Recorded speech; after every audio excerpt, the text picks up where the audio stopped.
السلام عليكم ورحمة الله تعالى وبركاته. إن شاء الله تكونوا بخير وبصحة جيدة دائما مع تحضيرات لشهر رمضان الفضيل. ربي إن شاء الله يلاقينا به بخير وعافية.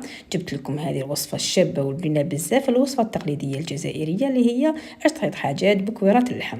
واش نقول لكم، البنة رائعة يعني بمقادير بسيطة وتوابل بسيطة أيضا، راح تعطيكم بنة عمركم ولا تنساوها. واكيد قبل ما نبداو ما ننساوش نعطروا افواهنا بالصلاه والسلام على سيد الخلق محمد صلى الله عليه وسلم. ما تنساوش تخليو لي جيم وابوني تشجعوني به من اجل الاستمراريه.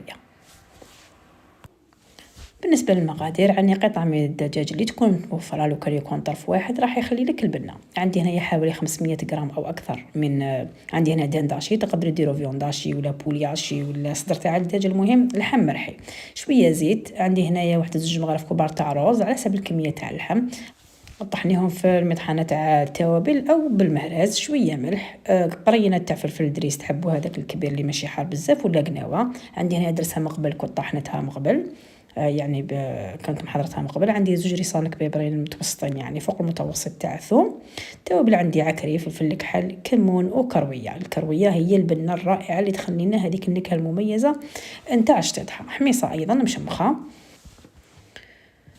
في اول خطوه نروح نحضروا الدرسه انايا حنستعمل هذا القرينات اللي كما تشوفوا هذو الصغار يجوا حارين بزياده، نكونوا شمخناهم من قبل. ولا حبيتوا هذه تاع الفلفل العريض يعني الاحمر عريض كنت طحنته من قبل، راح نضيفهم باش يعطيني يعني كما حنا نقولوا يعطيني لون ونكهه وثاني تحروريه بزياده. الا كنتوا ما تحبوش الحار تقدروا ديروا فلفل طرشي حلو، تكونوا طحنتوه غليتوه وطحنتوه ثاني تعطيكم بنه اضافيه. يعني البنه تاع النكهه تاع الاشياء تاع زمان تجي في الاشياء المنزليه اللي نصنعوها بيدينا. زدت اضفت الملح هنايا ونزيد التوابل. طبعا حنضيف هنايا العكري شويه، حوالي 1 الملعقه يعني ممسوحه. عندي شويه كمون وشويه كرويه كما راكم تشوفوا. الكميه الاخرى نخليها للدجاج، وشويه فلفل كحل. الكرويه هي النكهه المميزه نتاع الشطيط تاعنا. كاين اللي يقول لك احنا ما نديروش كرويه، يعني انا ننصحكم تجربوها ما فيها والو، راح تعطيكم نكهه مميزه. هنايا بعد ما كنت خلطتهم مع بعض مع التوابل، نجيب هذاك الثوم كما شفتوا معايا درستها وخلطتها هكذايا مع هذيك الدرسه اللي كنت درتها هكذا وهكذا. تحصلنا على هذا الخليط. في هذه الاثناء واش نروح ندير، نروح نقلي الدجاج تاعي. نجيب المقله اللي حنطيب فيها او طنجره او اي حاجه، المهم حاجه اللي تغطى، لانه الدجاج ما يستحقش كوكوط الا كناش ماشي مستعجلين عليه. غير في قدر على نار هاديه نبكروا به راح يطيب لنا بالطبع. اذا جبت الدرسه هذيك كما شفتوها معايا، حطيتها مع الزيت هذيك تصون على نار تحت المتوسطه، ونزيد هذيك اللي بقات لي شللتها باش بقات لي هذيك الثومه تتحرق اللي شتانيت مع هذا الزيت. وهنايا نجيب هذاك الدجاج نخليه يتقلى مع هذيك المريقه على نار هاديه، على اقل من مهل كما يقولوا المصريين. خليوها طيب. والحميصه هذيك راهي ماهيش طايبه، درتها معاها، نخليها على نار هاديه، واكيد منين ذاك نروح نقلبوا وراح يطيب لكم غير في ماء. في هذه الاثناء نروح نحضر الخليط تاع الفيونداشي. الفيونداشي كما قلت لكم تحبوا ديروا فيوند لحم، تحبوا ديروا صدر تاع الدجاج او سكالوب. نجيب له هذوك التوابل الاخرى، الفلفل الكحل والكمون والكرويه، مع الكميه تاع 2 مغارف تاع رز. من الافضل يكون رز ابيض، تكونوا يا اما طحنتوهم في المطحنه تاع التوابل او كسرتوه بالمهرز. اكيد ما ننساوش الملح، ما نكثروش لان كل حاجه فيها الملح، نذوقوها. وهنايا هذيك الثوم كما شفتوا معايا كنت خليت شويه في المهراز، يعني ما كنتش خلطتها مع الدرسه. ما نديرش العكري والدرسه هنايا لانه من بعد لما نكون نكور فيهم بيديا تبقى هذيك الحموريه في يديا، يعني ماشي حاجه مهمه.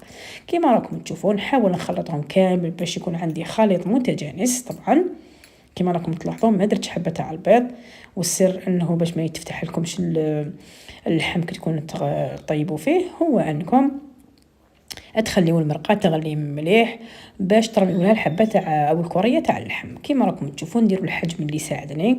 هذه الوصفه ننصحكم انكم ديروها في رمضان، يعني قد ما ينوعوا ويزيدوا لنا في الاطباق ونزيدوا نقلوا ونشوفوا على العالم. ما كاش كيما الاطباق تاعنا، النكهه تاعهم راهي ديجا راهي عالميه، راهي تغزي المسابقات العالميه. شوفوا معايا هذيك الكميه الله يبارك، يعني كميه حوالي تاع 50,000 دنداشي، قطعت لي كميه ما شاء الله. وهنايا كما راكم تشوفوا بعد ما تغلى لي هذيك الدجاج ورحت قليته شحال من خضره، هنايا نمرق بحوالي اقل من نصف لتر من الماء. قسمها ندير فيه الكويرات هذوك تاع اللحم.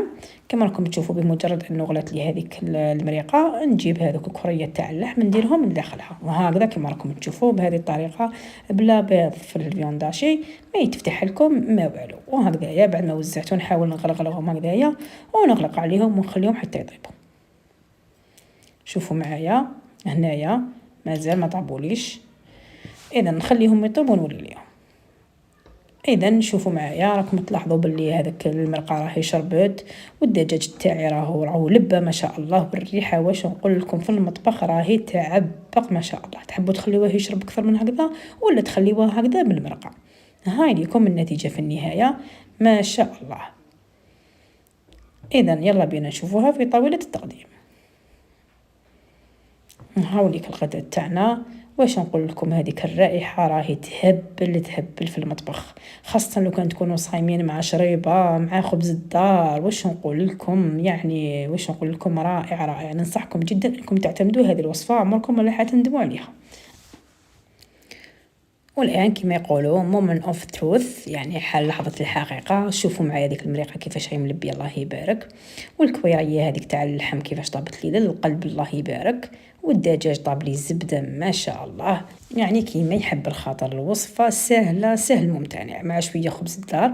كنت طيبت مقبله شويه خبز جاي شاهي الله يبارك، يعني تجواز، يعني كما يقولوا الجواز يعني يجوزوا المريقه بالخبز يعني ما شاء الله. طاجين ما شاء الله.